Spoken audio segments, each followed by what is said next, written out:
오늘 우리에게 주신 하나님의 말씀은 잠언 말씀입니다. 30장 21절에서부터 28절 말씀이고, 설교 제목은 전환기의 지혜, 기도하며 또한 대비하며입니다. 제가 봉독해 드리겠습니다. 세상을 진동시키며 세상에 견딜 수 없게 하는 것 선하신나니 곧 종이 임금된 것과, 즉 준비되지 않은 지도자를 이야기하는 것이겠죠. 미련한 자가 음식으로 배부른 것과 준비되지 않은 부자, 졸부를 이야기하는 것입니다. 미움받는 여자가 시집간 것과 준비되지 않은 신부를 이야기하는 것입니다. 여종이 주모를 이은 것이니라, 준비되지 않은 주인에 대해서 언급하는 것입니다.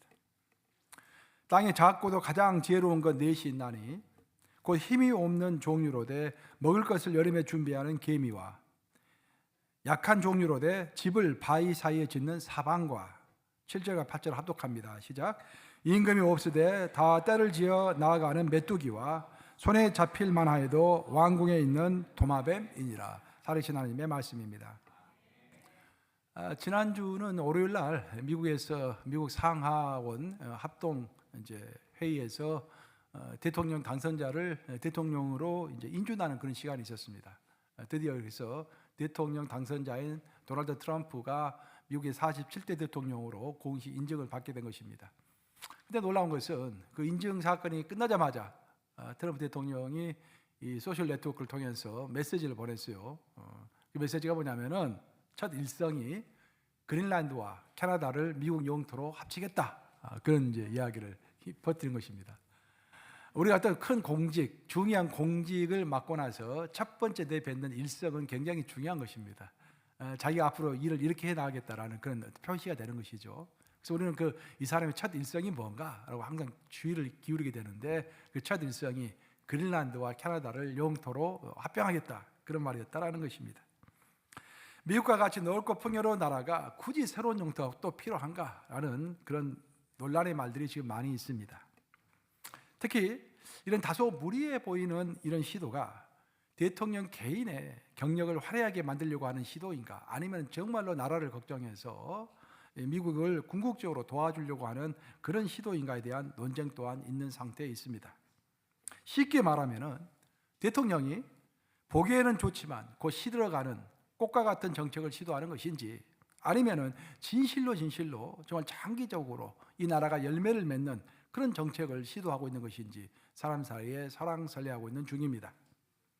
우리 인생도 사실 매번 똑같은 질문을 하면서 인생을 살아가는 것입니다. 내가 내 인생을 살아갈 때 꽃과 같은 보기 좋은 인생을 살아갈 것인가, 아니면 힘들고 십자가를 지는 한이 있더라도 정말 예수님이 말씀하신 열매 맺는 삶을 살아갈 것인가. 우리는 매 선택 가운데 매 순간을 살아가는 것입니다. 세상은 우리에게 자꾸 보기 좋은 꽃과 같은 인생을 만들라고 우리를 유혹하죠. 치장하고 멋있게 꾸미고 좋은 집에서 살고 하는 그런 아주 꽃과 같은 인생을 살라고 자꾸 우리를 부추기는 것입니다. 하지만 성경은 항상 우리에게 열매 맺는 삶을, 그런 열매 맺는 인생을 살아가려고 말하는 것입니다. 꽃을 피우는 인생이라는 것은 인간의 노력으로 맺어지는 것입니다. 하지만 열매 맺는 삶이라는 것은 우리의 노력으로 이루어지는 것이 아니라 우리가 예수님 안에 있을 때 자동적으로 맺어지는 것이 열매인 것입니다. 그래서 예수님께서 우리에게 그렇게 말씀하셨죠. 너희는 인생을 이렇게 살라라고 말씀하시면서 요한복음 15장 50절에서 저가 내 안에, 내가 저 안에 있으면은 이 사람은 무엇을? 열매를 많이 맺느니라. 우리가 어떻게 열매 맺는 삶을 살 것인가? 우리가 보기 좋은 꽃과 같은 인생이 아니라, 저 꽃은 시든다고 그랬잖아요. 꽃은 시들되 하나님의 말씀은 영원하다라고 하신 것처럼 정말 시들어가는, 아무리 치장해도 내 이 피부가 쪼글쪼글해지는 거 어떡하겠습니까, 여러분? 나이 80이 되고 90이 되면 쪼글쪼글해지는 거 어떻겠어요? 저는 참 이번에 개인적으로 참 많은 걸 좀 배운 적이 최근에 배웠어요. 우리 아버님 보면서, 우리 아버님 굉장히 건강하시거든요. 나이 90이 되어서도 활동하시고 등산도 가시고, 그런 아버님이 갑자기 쓰러지시더니 그냥 일주일 사이에 일주일 전에 건강하셨는데 일주일 사이에 갑자기 쓰러지셨더니 한 번 쓰러져서 일어나셔가지고 그런가 보다 했는데 두 번째 또 쓰러지시니까 이제는 거동이 거의 불편한 것입니다. 인간은 꽃과 같은 인생, 건강한 인생 단 한순간에 무너질 수 있는 것입니다.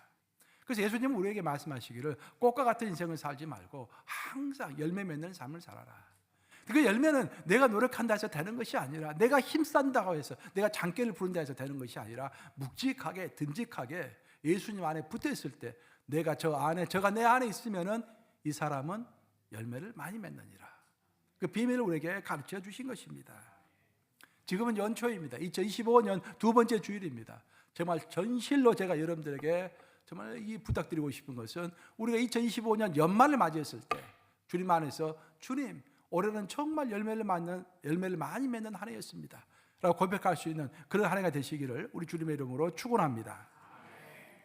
어찌됐든지 그린란드를 소유한 덴마크조차도 그 그린란드 개발에 별 관심이 없었는데, 그래서 그간 아주 사람들에게 잊혀진 땅이었는데, 어떤 트럼프라고 하는 한 사람이 그 그린란드 문제를 제기함으로 지금 온 세계 핫 이슈가 되고 있는 것입니다.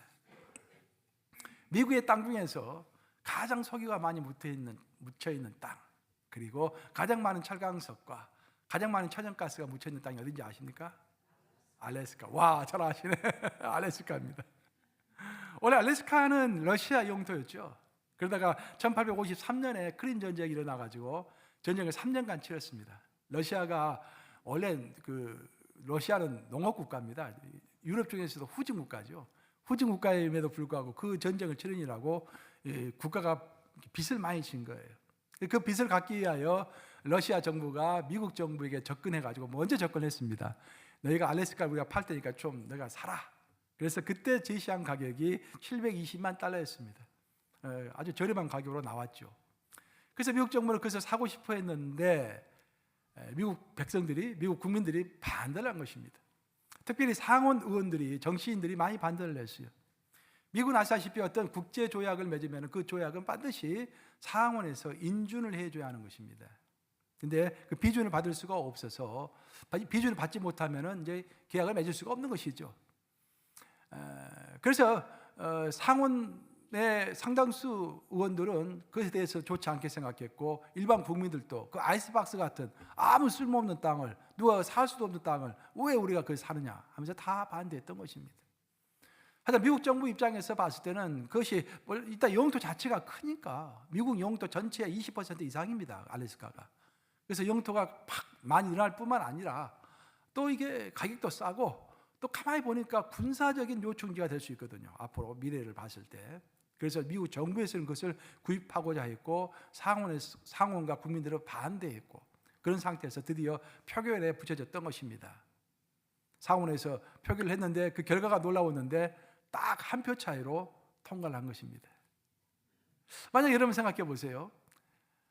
그날 찬성표를 던졌던 상원 의원 중에서 단 한 명이라도 독감에 걸려가지고 나오지를 못했다거나, 또 뭐 교통사고가 나서 나오지를 못했다거나 그렇다고 한다면 아직까지도 알래스카 땅은 미국 땅이 아닐 것입니다. 이처럼 한 사람의 역할이 굉장히 중요한 것입니다. 성경 그래서 한 사람의 역할을 거듭거듭 강조하고 있는 것이죠. 하나님의 나라도 예수라는 한 사람이 십자가에서 자신을 드림으로 하나님의 나라가 시작이 되었습니다. 인류의 죄도 한 사람이 죄를 지음으로 인해서 그 사람을 인해서 모든 인류가 죄를 갖게 되었습니다. 또한 인류의 출발도 어떤 한 사람이 창조됨으로 인해서 그 한 사람을 인해서 온 인류가 출발을 했던 것입니다. 그래서 고린도전서에서는 이렇게 이야기합니다. 고린도전서 15장 45절 함께 읽겠습니다. 시작. 기록된 바 첫사람 아담은 생명이 되었다 한과 같이 마지막 아담은 살려주는 영이 되었나니. 첫사람 아담이 첫 번째로 인류의 조상으로 태어났는데, 그가 죄를 범함으로 인해서 그 위에 태어나는 모든 인간들이 그 원죄를 갖게 되었다라는 것입니다. 그 한 사람으로 인해서 모든 사람들이 원죄를 갖게 되었다라는 거예요. 근데 신약 시대에 또 한 인물이 나왔는데, 그것은 마지막 아담, 즉 예수가 신약 시대에 탄생을 했는데, 그 예수가 십자가를 져주심으로 인해서 모든 인류의 죄값이 다 치러졌고, 예수를 영접만 하면 새로운 삶과 생명과 영생을 얻을 수 있도록 그 우리에게 길을 열어주시는 그 새로운 한 사람이 되었다라는 것입니다. 그래서 사도 바울은 인류의 역사를 설명할 때 길게 복잡하게 설명하지 않습니다. 인류의 역사라는 것은 구약의 한 사람과 신약의 한 사람이다라는 거예요. 그러면 2025년에 우리 뉴욕 감옥의 역사는 누구에 의해서 이루어지겠습니까? 어떤 그 한 사람에 의해서 이루어지는 것입니다. 바로 여러분에 의해서 이루어지는 거예요. 예? 그런 소명의식과 분별력을 갖고 살아가는 것과 그냥 아무 생각 없이 살아가는 것은 많이 다르겠죠. 이런 소명의식과 생각하는 그런 사고방식이 2025년 마지막에 갔을 때 분명히 열매를 맺을 것이고, 그런 생각이 없이 그냥 하루와 하루 똑같은 쳇바퀴 도는 것과 같은 그런 일상의 삶을 살아가는 사람은 2025년 1년이 지난 후에도 똑같은 열매 없는 삶, 멋있게 보일지는 모르겠지만, 꽃과 같은 인생으로 보일지는 모르겠지만 열매는 없는 그런 삶을 살아가겠죠. 저는 여러분 각자가 누감에 없어서는 안 될 그 한 사람, 또한 여러분 직장도 다 갖고 계시잖아요. 여러분 직장에서 없어서는 안 될 그 한 사람, 또 여러분은 미국에서 살고 있습니다. 이 미국에서 도저히 없어서는 안 될 한 사람, 특별히 하나님의 나라 전체에서 봤을 때 정말로 하나님께서 주목하시는 그 한 사람이 되시기를 진심으로 주님의 이름으로 축원합니다. 우리 2025년 한번 그런 삶 한번 살아보십시다. 2025년 1월 달인데 연초가 시작되었습니다. 이 시기가 이상하게 지금 미국과 한국, 공이 양 나라에서 아주 굉장히 중요한 시대가 열리는 초입경에 서 있습니다. 2025년을 어떻게 잘 보내느냐에 따라서 미국과 한국이 상당히 많이 바뀔 것 같은 그런 느낌을 주는 그런 시대를 지금 우리가 살아가고 있는 것입니다. 정말로 다급한 상황, 한국도 그렇고 미국도 뭔가가 터질 것 같은 그런 상황 가운데 분명히 있습니다. 이 인도하시는 그 하나님께서 뭔가를 역사하시고 계시다는 사실 그런 느낌도 드는 것입니다. 그래서 요즘이야말로 정말로 하나님이 사용하시는 그 어떤 그 한 사람의 지도력, 그 한 사람의 기도, 그 한 사람의 아이디어, 그 한 사람이 정말로 하나님 앞에서 살겠다라는 그 결단이 필요한 시대인 것입니다. 미국 지금 트럼프 대통령이 공약을 했죠. 자기가 대통령이 되면은 첫날, 대통령 취임하는 첫날 트랜스젠더들을 미국 군대에서 전부 쫓아내겠다, 그렇게 이야기를 했죠. 미국의 트랜스젠더 이슈가 굉장히 심각합니다.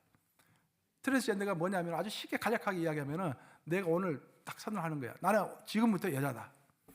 지금 현재 흰천에 남자잖아요. 근데 선언을 여자라고 하는 거야. 그러면 내가 여자 탈의실에 지금 들어갈 수 있어요. 여자 목욕탕도 들어갈 수 있어요. 여자 화장실로 들어갈 수 있어요. 그것이 미국입니다. 유럽은 훨씬 더 그 도를 더해가지고 유럽의 스웨덴 같은 나라는요 1년에 트랜스젠더를 선언을 3번 이상 할 수 없다라고 돼 있어요. 그 말은 무슨 말이냐면은 오늘은 내가 남자 했다가 한 달 후에는 여자 했다가 또 한 달은 남자 했다가 왔다 갔다 하는, 그것을 막 1년에도 막 10번씩 한다는 거예요. 그래서 지금 테드 크루즈 그 상원 의원이 하는 그 청문회 나와서 하는 거 내가 한번 들어봤거든요. 그때 깜짝 놀랐습니다. 테드 크루즈가 그런 이야기를 해요. 지금 미국에서 트랜스젠더 중에 그 죄수들 있죠. 죄수가 강간범으로 감옥에 갇혀 들어왔는데 그 사람이 나는 이제부터는 여자다라고 선언했다는 거예요. 그 말 존중해가지고 여자 감옥소에 집어넣은 거예요. 그래서 그 여자 감옥에서 그 감옥소에서 또 문제가 많이 발생한 것입니다. 그걸 가지고 이제 상원 의원이 그걸 이 증거를 들이대면서 이게 지금 미국이 어떻게 되고 있느냐 그런 이야기를 좀 했는데, 트럼프 대통령이 취임하는 그 첫날에 일단 군대에서 트랜스젠더들 좀 쫓아내겠다, 그렇게 지금 선언하고 있는 것입니다. 또한 중국을 겨냥했습니다. 그래서 일반 관세 중에서 높은 관세를 특별히 중국을 향해서 매기겠다. 그러면서 또 이렇게 재정 적자를 이야기했어요. 지금 미국은 어마어마한, 여러분들이 상상을 할 수 없는 어마어마한 재정 적자가 지금 놓여 있습니다. 근데 그 재정 적자를 미국만 책임지고 있는 것이 아니라 미국이 달러를 찍어내기 때문에 전 세계가 지금 미국의 재정 적자를 같이 이렇게 짊어지고 있는 것이죠. 근데 획기적으로 재정 적자를 줄이겠다. 그러면서 또 세금을 또 줄여주겠다고 그러네요. 할렐루야. 난 이해가 안 돼요. 우리의 세금을 줄여들게 하면서 재정 적자는 또 줄이겠다고 그러니까, 물론 이제 정부 효율성을 통해서 하겠다고 그러는데 참 대단한 일들이 지금 벌어지고 있습니다. 거기다 그린란드뿐만 아니라 캐나다, 파나마 운하까지 전부 미국 영토로 좀 합병하겠다고 좀. 내가 태어나가지고 이렇게 엄청난 공약을 한꺼번에 하는 대통령을 본 적이 없어요. 역시 센 대통령인 것 같아요. 어마어마합니다.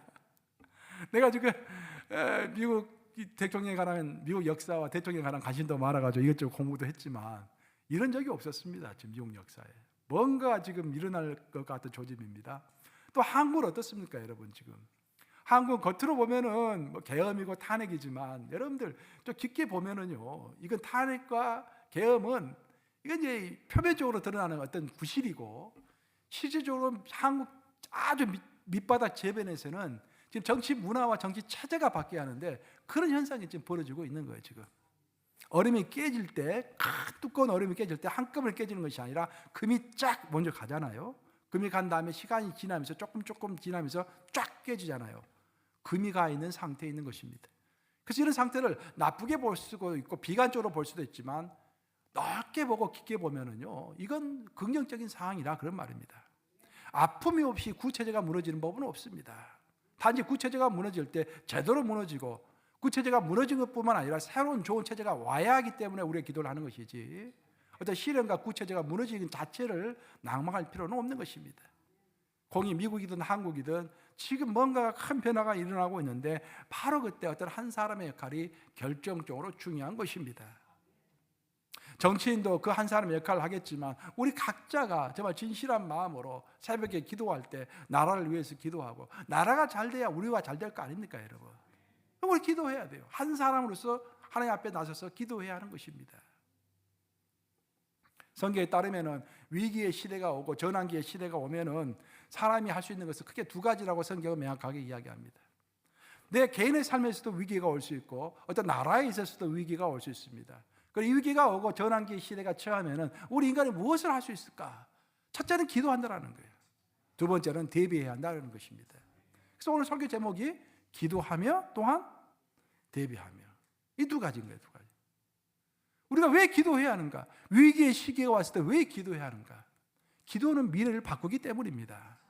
여러분, 미래는 갇혀 있을까요? 아니면 오픈되어 있을까요? 미래는 오픈되어 있다고 이야기합니다. 왜? 하나님이 마음을 바꾸시기 때문입니다. 하나님 왜 마음을 바꾸십니까? 우리의 기도를 들으시고 마음을 바꾸시는 것입니다. 우리 출애굽기 32장 14절 한번 같이 읽어보겠습니다. 시작. 여호와께서 뜻을 돌이키사 말씀하신 화를 그 백성에게 내리지 아니하시니라. 뜻을 돌이켜라는 말은 change. The Lord changed his mind라고 되어 있어요. 뜻을 바꿨다. 하나님의 뜻을 바꿨다. 이 구절의 배경을 보시면은 모세는 하나님의 부르심을 받고 시내산에 올라가서 40일 주야를 굶주리며 하나님을 만나고 있었습니다. 근데 그 영적 지도자는 앞에서 그렇게 고생하며 기도하면서 애를 타고 있는데 백성들은 뒤에서 왜 모세는 내려오지 않나, 모세는 끝장났는가 보다 불평하면서 거기서 그냥 춤을 추면서 술을 마시고 고기를 먹고, 그러다가 우리의 우상을 한번 만들어 보자 해가지고 자기가 갖고 있는 금덩어리 다 모아가지고, 야, 우리 이 정도 부가 있어 라고 하면서 그 많은 금덩어리를 모아서 금송아지를 만든 것입니다. 그리고 그 금송아지 앞에서 춤을 추면서 예배를 했죠. 그 모습을 보고 하나님이 진노하셨습니다. 성경 읽어보면 하나님이 모세에게 그렇게 이야기하죠. 이런 일이 있을 수가 없다. 이런 배신의 역사가 있을 수 없다. 그러면서 하나님이 모세에게 하신 말씀은 내가 이 백성을 진멸시키리라고 했죠. 진멸. 하나도 남기지 않고 다 죽이리라. 그리고 나는 너로 인해서 너부터 시작해서 새로운 큰 민족을 이루리라. 그러니까 하나님께서 아브라함에게 창세기 12장에서 해주셨던 약속의 말씀을 이제 폐지하고 모세를 통해서 다시 새 아브라함의 역사를 이루려고 하셨던 것입니다. 그때 모세는 할렐루야, 제가 민족의 조상이 되겠습니다. 할렐루야. 그렇게 했습니까? 그렇게 하지 않았어요. 참 그러고 보면은 항상 우리는 저 주님 앞에서 진실해야 줄로 믿습니다. 그렇죠? 저 진실되게 모세는 주님, 저는 아닙니다. 어쨌든 우리 민족을 용서해 주세요. 정말로 실수하고 보기 싫은 사람이지만 어떻게 하겠습니까, 주님? 저 불쌍히 해 주시옵소서. 믿음이 저것밖에 안 되는 거 어떻게 하겠습니까? 그래서 대신 하나님께 간절히 기도했죠. 그러자 그 기도를 들으시고 하나님이 마음을 바꿨다. 방금 우리 아까 본 거예요. 마음을 바꿨다. 이렇게 미래는 고정되어 있는 것이 아닙니다. 하나님의 큰 역사는 이미 정해져 있어요. 그 길로 가는 과정 가운데서 그 방법과 그 하나님의 역사가 이루어지는 그 과정들이 바뀔 수가 있는 것입니다.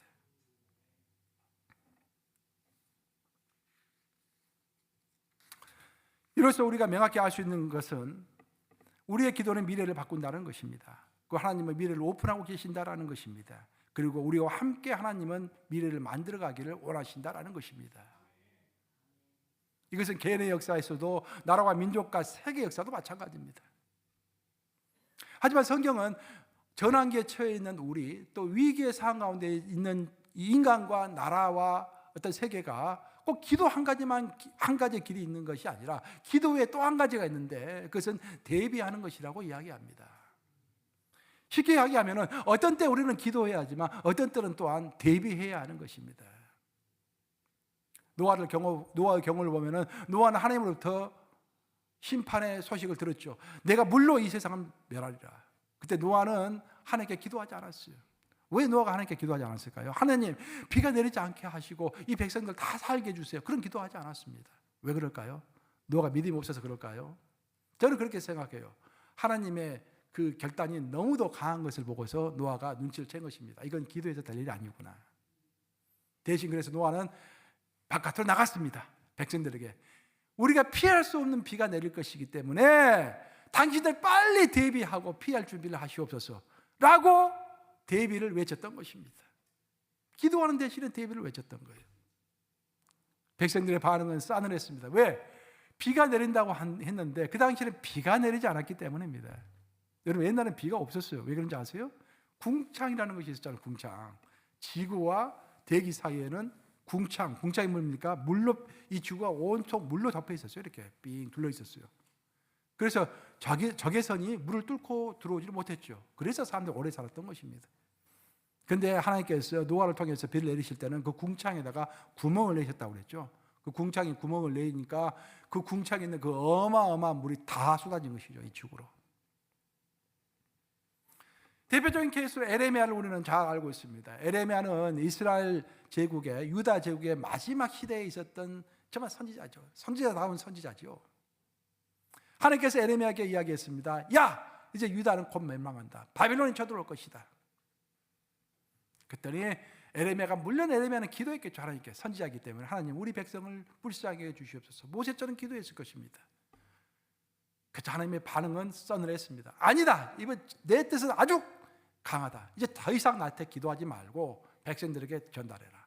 너는 바빌론에 의해서 다 멸망하고 70년 동안 종살이 할 것, 노예생활 할 것을 선포해라. 그래서 에레미야는 눈치를 챈 것입니다. 아, 이것은 기도해서 될 일이 아니구나. 이것은 대비해야 할 일이구나 라고 생각하고서 에레미야가 가서 백성들에게 선포했죠. 자, 이제 바빌론이 쳐들어올 것이고 우리는 도저히 그들을 이길 수가 없고 우리는 멸망하고 포로로 끌려갈 것이다. 다 대비해라. 그 소리 들으니까 사람 좋아하겠어요? 다 싫어하지. 아니, 이게 선지자 맞아? 하나님이 살아계시는데 하나님께 기도할 것이지 대비하라니. 그러면서 에레미야를 얼마나 괴롭혔습니까? 성경을 읽어보면 에레미야를 땅을 판 다음에 목까지 채우고, 흙을 목까지 채우고, 모가지만 딱, 목만, 머리만 딱 바깥에 나올 수 있도록 그렇게 해서 괴롭히고 또 감옥에 갖다 놓고 너무너무도 힘들게 했습니다. 그러다 실제로 바빌론에 쳐들어왔을 때야 에레미야가 참 선지자인 것을 그때서 알았죠.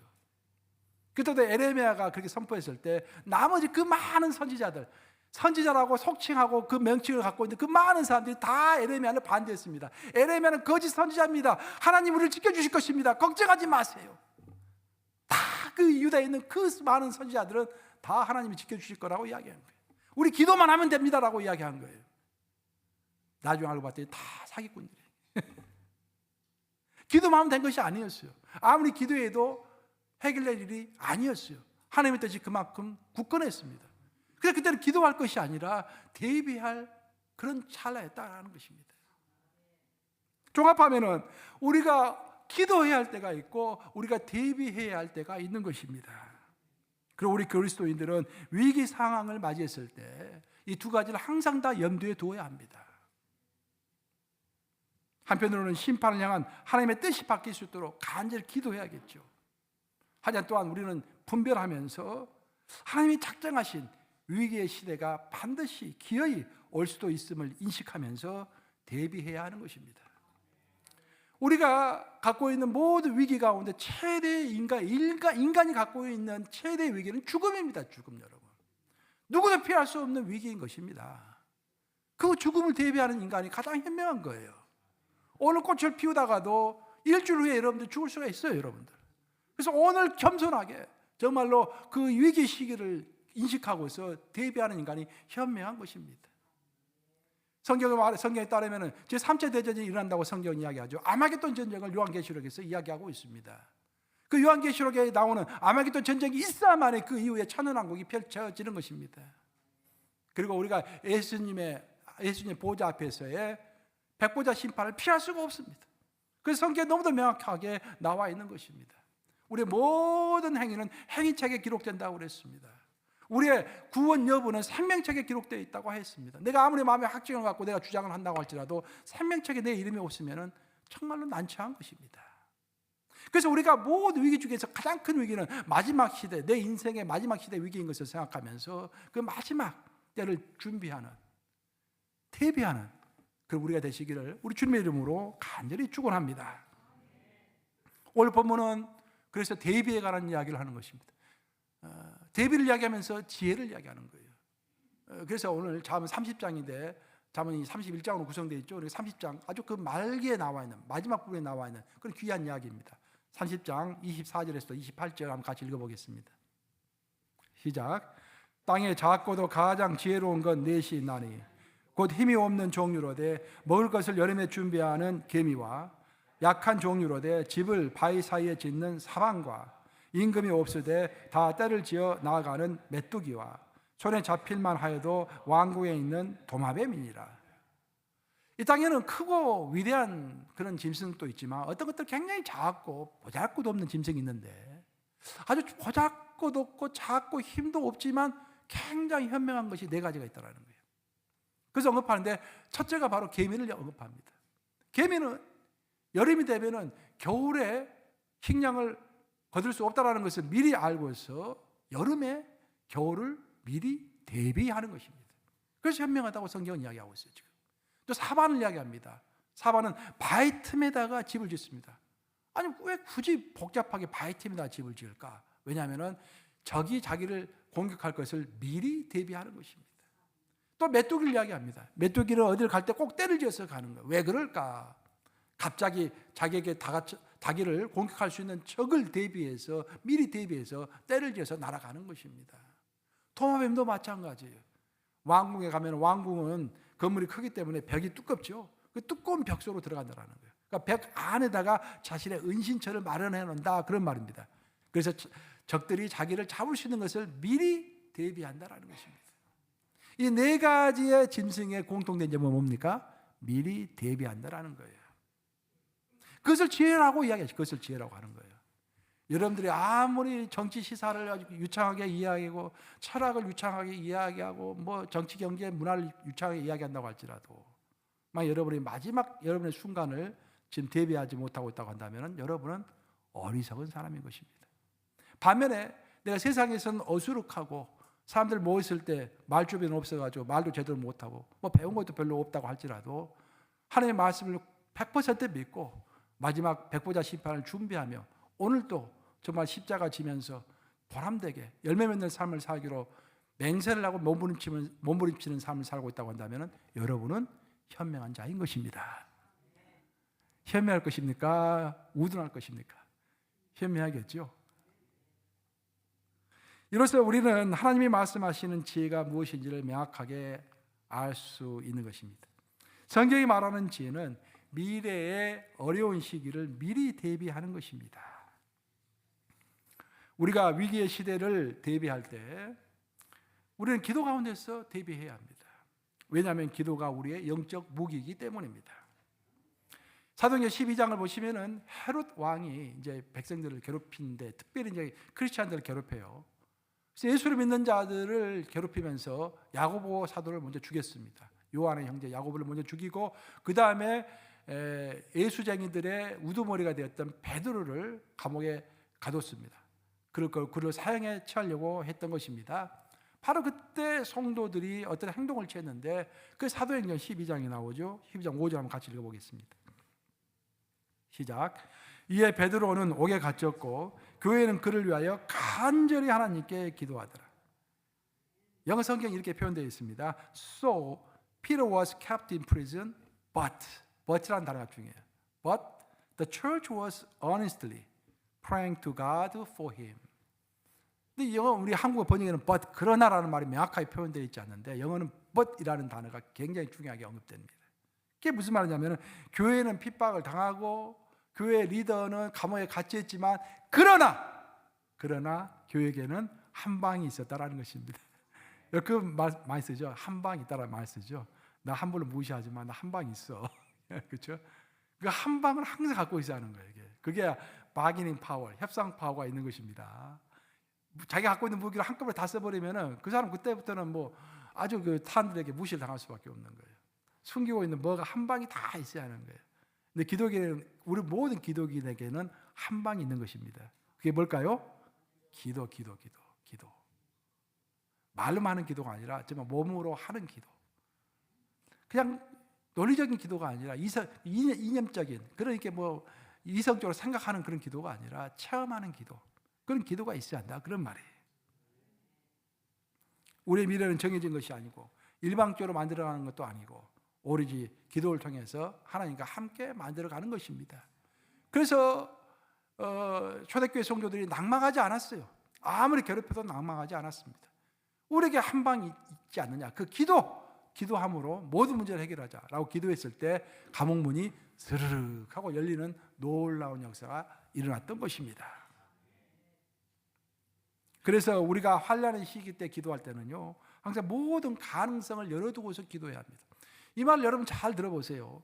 왜 우리의 기도가 파워풀하지 않을까? 왜 우리의 기도가 잘 응답되지 않을까? 그 뭐 많은 이유가 있지만 그중에 가장 중요한 이유 중에 하나는 뭐냐면 우리가 기도할 때 기대하지 않으면서 기도한다는 거예요. 기대가 없으니까 열정이 없고 열정이 없으니까 형식적인 기도가 되는 것입니다. 기대해야 돼요. 반드시 응답된다. 근데 응답될 것 같지가 않거든. 병원에서는 이미 당신은 한 달만 살고 죽을 것이다라고 선언이 됐어. 그 사이에 내가 내 생활 패턴을 바꿀 힘도 없고 뭔가 바뀌어질 것 같지 않아. 그래서 하나님께 주님 저를 살려주십시오 하고 기도하면서도 힘이 나질 않는 거예요. 기대가 없고 반드시 내가 나을 거라는 그런 확신이 없기 때문에 기도가 힘이 없는 것입니다. 바로 여기에 큰 기도의 비밀이 있다 이 말입니다. 우리 기도할 때는 믿고 100% 믿고 기대하면서 기도해야 돼요. 내 상상력을 넘어서 기도해야 하는 것입니다. 우리는 항상 우리의 상상력 안에 갇혀 있어요, 여러분들. 예를 하나 들어보면은 이스라엘 백성들이 고기가 없다고 또 불평을 했습니다. 하나님이 진노하셨습니다. 이게 도대체 몇 번째냐 너희들. 그렇지만 이번에 마지막이다 생각하시고 하나님이 그래 한번 마음껏 먹어봐라 하면서 하나님이 선포해 주셨죠. 내가 너희들에게 앞으로 한 달 동안 먹을 수 있는 고기를 주겠다. 모세는 그 말을 이해할 수가 없었어요. 모세의 상상력으로는 이게 도저히 가능한 일이 아니거든. 그래서 모세가 뭐라고 그랬습니까? 민수기 11장 보시면 이렇게 이야기하죠. 민수기 11장 21절과 22절 같이 읽어보겠습니다. 시작. 모세가 이르되 나와 함께 있는 이 백성의 보행자가 60만 명이온데 주의 말씀이 한 달 동안 고기를 주어 먹게 하겠다 하시오니 그를 위하여 양떼와 소떼를 잡은들 조카오며 바다의 모든 고기를 모은들 조카오리까. 장정만 60만 명, 칼을 들고 싸울 수 있는 병사만 60만 명이면은 모든 백성들, 부녀자와 아이들까지 합치면 200만 명이 넘는 인구입니다, 여러분. 근데 모세가 생각할 수 있는 고기의 그 상상력의 한계는 자기들이 갖고 있는 모든 양떼들, 모든 소떼들, 거기다 그 근방에 있는 바닷가에서 잡을 수 있는 고기, 그 정도가 모세가 최대한으로 상상할 수 있는 리소스였다, 자원이었다, 그런 말이에요. 자기 리소스, 자기의 상상력에 갇혀 있는 것입니다. 그러니까 모세가 하나님이 한 달 동안 너에게 주리라, 먹을 걸 주리라 하면은 기쁜 마음으로 아멘 할렐루야 하면서 열심히 기도했던 것이 아니라 모세는 절망을 했습니다. 뭐가 잘못된 것 같아 이건 지금. 도저히 이루어질 수 없는 거야. 그 기도하는 대신 하나님께 불평하는 거예요. 하나님 이게 도저히 말이 되는 소리입니까 지금? 근데 하나님 어떻게 역사하셨습니까? 모세의 상상력을 훨씬 뛰어넘어서 모세가 생각할 수 없는 방법으로 역사하신 거예요. 먼저 하나님은 바람이 불게 하셨죠. 바람이 쫙 부니까 메추라기들이 힘이 없으니까 바람 부는 방향으로 몰릴 수밖에 없습니다. 바람이 불게 하신 다음에 메추라기를 다 모으셔가지고 갑자기 떨어지게 하셨죠. 그런 방법을 누가 생각을 했겠습니까, 여러분? 하나님만이 생각하는 거예요. 지금 한국의 상황이 어떻게 해결될까? 미국이 앞으로 어떻게 될까? 내 인생이 앞으로 어떻게 될까? 우리 상상력 안에서만 생각하는 거예요. 그래서 모이면 불평하고 모이면 뭐 대책 회의하고 그러지만 하나님은 저 위에서 내려다 보시는 것입니다. 신학의 가장 근원적인 것은 하나님은 하늘에 계시고 우리 인간은 땅에 있다는 것입니다. 그것을 인정하고서 우리의 상상력 안에 갇혀 있으면 안 되는 거예요. 우리의 상상력 안에 갇혀 있을 때 우리의 기도가 방해를 받는 것입니다. 개인이든 나라든 전환기를 맞이할 때 꼭 기억해야 할 것이 또 한 가지가 있습니다. 그래서 뭐냐면은 지금 우리가 어떤 시련을 당하고 있다고 한다면은 그 시련의 진통은 하나님이 허락하신 만큼만 우리가 받는다는 것입니다. 이게 굉장히 중요한 개념입니다.